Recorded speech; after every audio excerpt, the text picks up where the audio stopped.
So once we've gotten to this point, I don't even care what that fraction is. I'm not going to write it down as a decimal because what am I about to do to solve for my angle? Inverse cosine. So if I inverse cosine 531 over negative 780, I get 133-ish. Okay. Once I have C, and that is the obtuse one, can I solve for whatever I want? Sure. My go-to, if I start with cosines, is always to next solve for the smallest one if I didn't happen to get the largest one out of the way. But that's just personal feelings on that. So I next usually solve for A using sine of 133 over 40. And then I cross multiply. This time I'm going to inverse sine to get my answer. So I'm taking the inverse sine of 13 times the sine of 133 divided by 40. This gives me angle A is about 14 degrees. And then subtracting from 180 gives me 33. Good there? Any other ones on this page? All right, let us continue on to word problems. Yes? I have a question. Yeah. So, like, the difference between the numbers of 30 and 40, like, that's only 10, but then, like, the degrees Yeah, are what? that's, Have to match up. it doesn't have to be, no. It does have to match up as far as like biggest go together, medium, and small. Sometimes, like it does in that question feel like because B and C are pretty close, like maybe angle B and C should be pretty close. Doesn't always work that way. As long as it's in the middle, you're good. Yeah. Can you do number 6? Yep.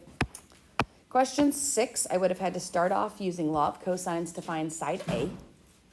So I said A squared equals B squared plus C squared minus 2BC cosine of 140. This is one that I can type directly into my calculator, all underneath the square root. So once I type all of that in and square root it, I get 42.596 for A. Now, do I have to worry about what I do after this?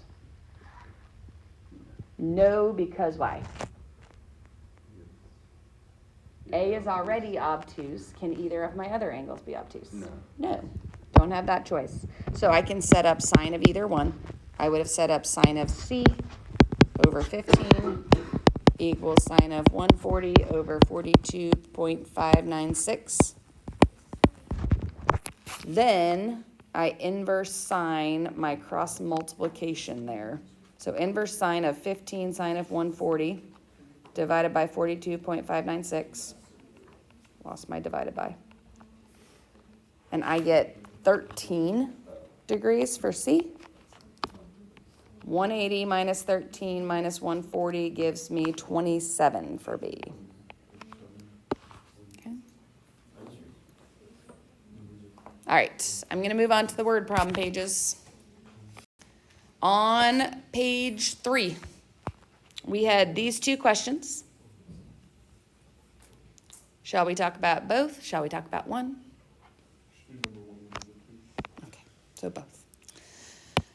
In this picture, in question 1, technically there are 3 triangles. There is the triangle out to the left, there is the triangle in to the right, and then there is the larger whole triangle. Do we see the 3 triangles? Okay, I started in the left triangle. Based off of the fact that this angle was 36 degrees, what else can I find? This one is 144 because they add up to 180. Then, based off of those 2 angles, I could find the third angle in the top, which was 14 degrees. Now, I can find pretty much any side in this triangle, but which one will help me get over to the height? The left side or the right side? The right one. I found this one, I called it X. This is what I call the shared side, essentially because it is shared between the left triangle and the right triangle. It's what's going to allow me to hop from the left triangle into the right triangle with enough information. What can I set up to find X?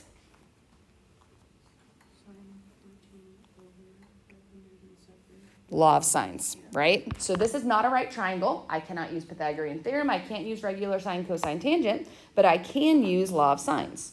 So I can set up sine of 14 degrees over the opposite side, 507, equals sine of 22 degrees over x. We all okay up to that point? Cross multiplying, 507 sine of 22 divided by the sine of 14 gives me x is 785.070. So I'm erasing my x, and in place of that, I'm going to put that number in. This side is 785.070. Now, when I jump into the right triangle, what may I assume about the height of the mountain? This is assumed to be a right triangle, okay? Height is always measured directly down to the ground at a right angle every time. It's what they called in geometry an altitude, okay? Straight down. Based off the fact that that's a right triangle, what could I use to solve for the height? We'll call that h. I can use regular sine, right? I don't have the bottom side yet. I could if I had the bottom side. Could I use a law of sines? Yeah, I can use sine of 90 over 785.070 equals sine of 36 over h. All of this would work. I think it's a little bit easier to set up a regular sine. So I did sine of 36 equals h over 785.070. And I multiplied. So 785.070 times sine of 36 gave me my height. What did you just use? Regular sine? Oh. Opposite over hypotenuse. 461.453 measured in feet, meters.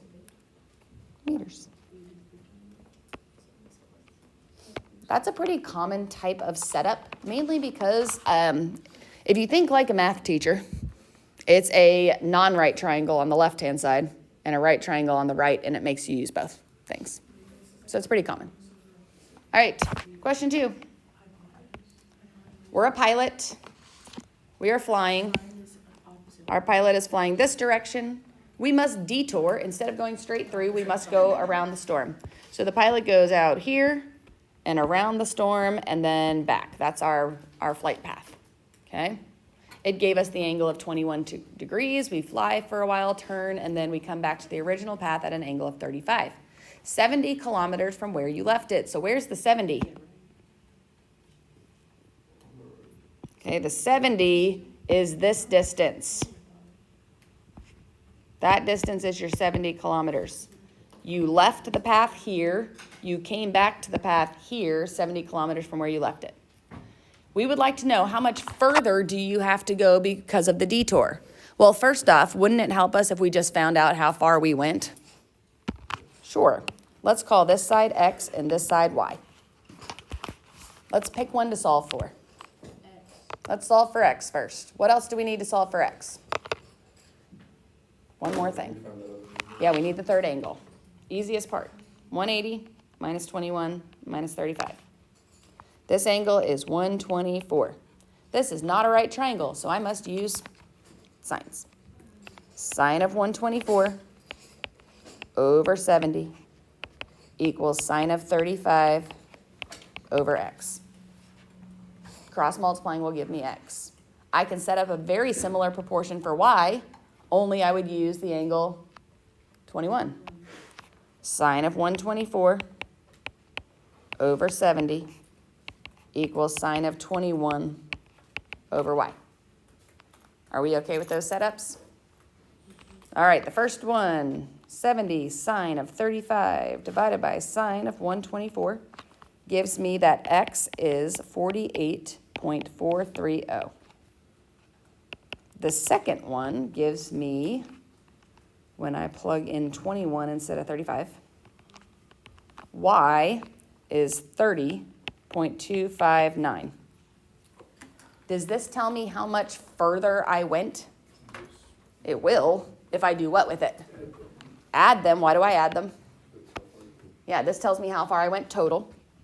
So 48.430, whoops, plus 30.259 tells me I went 78.689 kilometers total. So how much further did I go? 8.689 when I subtract. That's an R. Okay? Last part of our homework, we set up everything but 2 and 4 on this page. Okay? First off, did we check the key on this page? Okay. Let's take a moment and do that.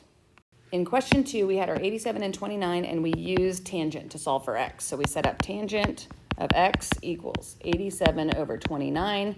Inverse tangent gave us this angle was 72. Was this 72? I think so. Is that right? Let's check. Inverse tangent, 87 over 29, 72. All right. Secondly, before I even go to a bearing, are we all okay with why we're finding x in the bottom corner?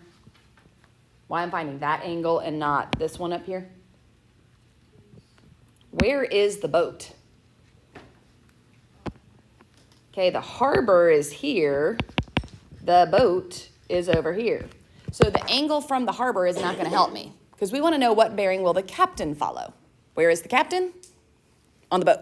Yes? So this is a matter of perspective. I've still been trying to explain this to my children because they're like, this is my left hand. No, that's your right hand. You know, this is my right, your left. Directions are also a matter of perspective.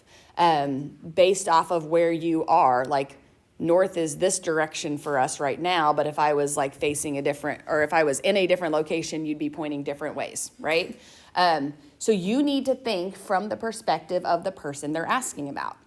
Where is the captain? He's on the boat. Okay, so here's how I pretend with this. And again, this is just one of my things. If you can figure this out on your own, be my guest. But like, there are ways that I have thought through how to do these things that help me make it easier. So I always share those with you.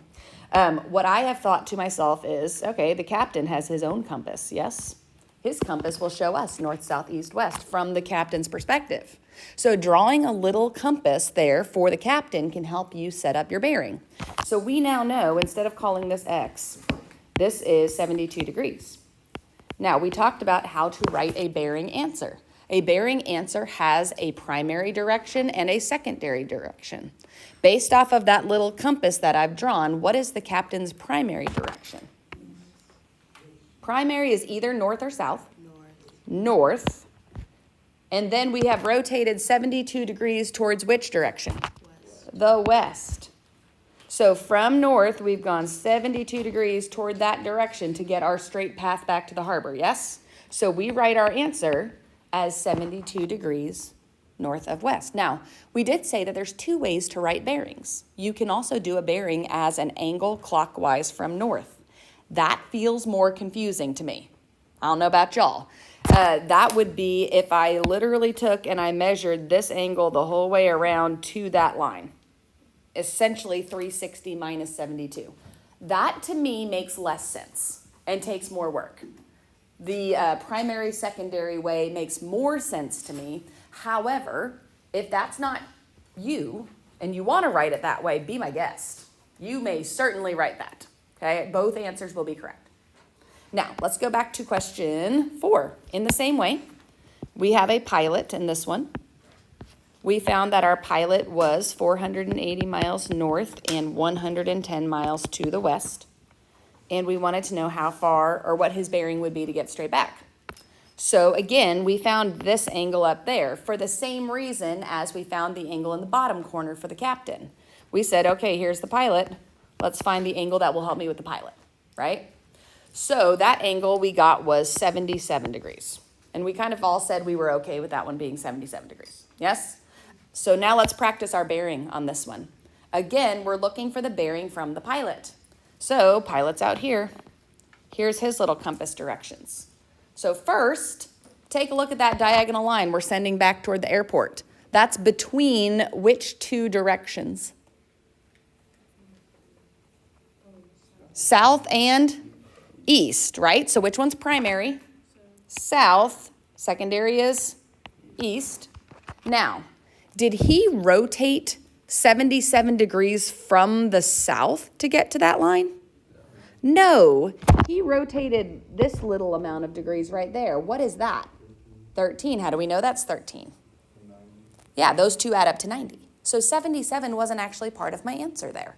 77 gave me the ability to find the little angle next to it. Remember from when we were talking about it in class that we start at the primary direction, south, and we rotate a certain amount of degrees towards the east. So if you are struggling with which one do I use, remember, you may always take your pencil, start south, rotate this many degrees toward the east. So that tells me this is the angle I'm looking for, not the 77. Okay, that physical motion may help you. Okay, questions on that? All right.